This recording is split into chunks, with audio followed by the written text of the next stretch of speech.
Hello and welcome to lecture number 6 in the Intro to Python video series. In this video, we'll be continuing our lecture on functions in Python. To start off, we'll take a look at the two kinds of arguments in functions, namely the positional argument and the keyword argument. So positional arguments are arguments that are passed to a function based on the position or the order in which they appear in the function's argument list. And the order of the arguments matter when using the positional argument. So let's take a look at an example. So here we have the greeting function that we used in the previous chapter. And then we call this function by using something called greet, followed by some name. So let's say Bob, and some greeting, hello.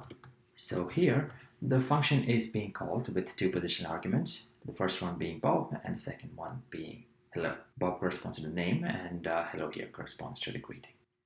Keyword arguments, on the other hand, are passed with their parameter name followed by the value of the parameter. So if you do something like greet name equals Bob, comma, greeting equals hi.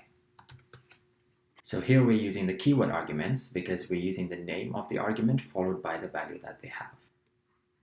So using the keyword argument as opposed to positional argument allows you to specify the arguments in any order, making the function more readable. So instead you could have called the function by saying greeting equals hi, and name equals Bob. So as you see, you will get basically the same output, but you can call the function with any order of the arguments because you're specifying them as keywords. You can also mix positional and keyword arguments. So you could do something like greet Bob, comma, greeting equals hi.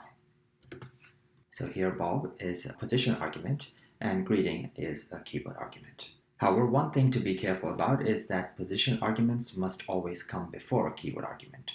So if we were to do something like greet name equals Bob, then we cannot specify greeting as a positional argument. This would give you an error because here you have a keyword argument that comes before a positional argument, which is not allowed in Python.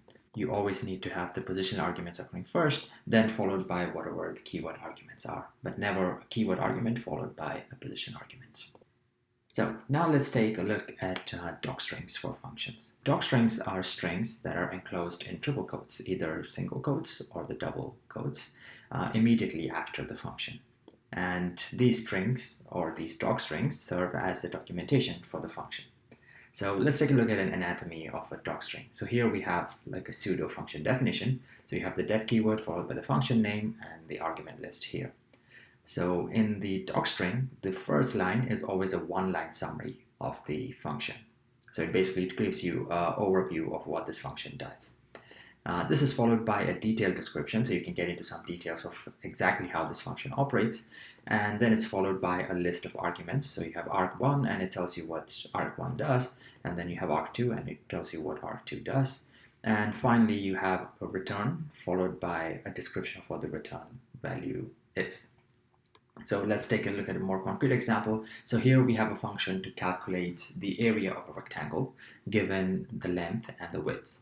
So here the one-line summary would be something like calculate the area of the rectangle. And in detail, you can say this function takes length and width of a rectangle as parameters and returns the calculated area. And under the args, you have the length, which is the first argument here. And here the length is basically the length of the rectangle. And this is followed by width. And then width is basically the width of the rectangle. And what this function returns is the area of the rectangle. And then inside the function, you have the calculation of the area followed by a return statement that returns the area. Now, such a docstring is helpful and you can retrieve that. So for example, if some user was trying to use your function and they wanted to know how this function works, they could do something like help calculate rectangle area.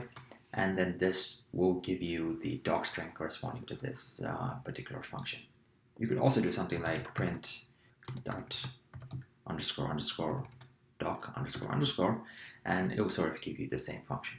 So for a user who is not familiar with exact implementation of this function, they can take a look at this documentation and then figure out, okay, the length needs to be the length of the rectangle and the width needs to be the width of the rectangle, and what this function will return is basically the area of the rectangle. So it's always recommended to have a docstring so that your function is more readable to users, or maybe for future yourself as well.